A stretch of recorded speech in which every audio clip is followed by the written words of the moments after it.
आणि एक महत्त्वाची बातमी आहे, हिवाळी अधिवेशनामध्ये आजही मराठा आरक्षणावर चर्चा होणार आहे। सरकार उत्तर कधी सादर करणार याकडे आता सर्वांचंच लक्ष लागलंय। दुष्काळ आणि पंतप्रधान किसान योजनेचा निधी या मुद्द्यावर देखील विधिमंडळामध्ये चर्चा होणार आहे आणि विधिमंडळावर आज एकूण 15 मोर्चे धडकणार असल्याची माहिती देखील मिळते।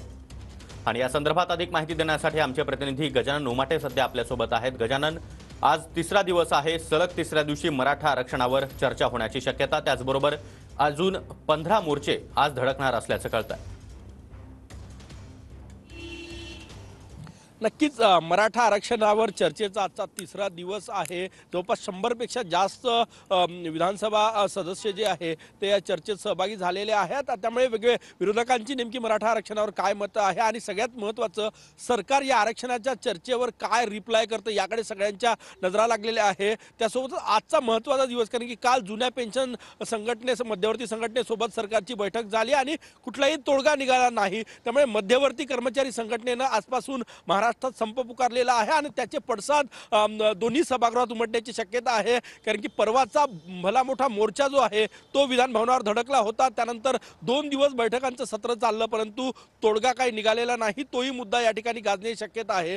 तिसरं महत्त्वाचं, दुष्काळाच्या मागणीवर जी आहे ती विरोधकांची चर्चा आहे आणि त्या चर्चेतही वेगवेगळे मुद्दे येणार आहेत। त्यासोबतच PM किसान योजनेत जे 2019 नंतर ज्यांनी खाते काढले त्यांना निधी मिळत नाही, तोही मुद्दा आशिष जयस्वालसह इतर आमदारांनी उपस्थित केलेला आहे, त्यावरही चर्चा होणार आहे। आज कंत्राटी आरोग्य कर्मचारी जे आहेत त्यांचा मोर्चा आहे, जवळपास 15 मोर्चे विधान भवनावर धडकणार आहे। त्यासोबतच काल संसदेत जे काही घडलं त्यामुळे इथली विधिमंडळ परिसराची सुरक्षा व्यवस्था जी आहे ती चोख आहे, अलर्टवर आहे संपूर्ण यंत्रणा। आणि आता 9 वाजता जेव्हा हाऊस सुरू होईल तेव्हा प्राथमिक कामकाज झाल्यानंतर दुपारनंतर पुन्हा एकदा मराठा आरक्षणावर चर्चा होणार आहे आणि कदाचित आज सायंकाळी किंवा उद्या सरकारच्या वतीनं या मराठा आरक्षणाच्या चर्चेवर रिप्लाय केलं जाऊ शकते।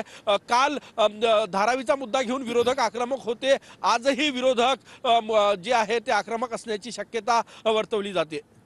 नक्कीच गजानन, त्यामुळे आजच्या कामकाजावर आपलं लक्ष असणारच आहे। धन्यवाद दिलेल्या या सविस्तर माहितीसाठी।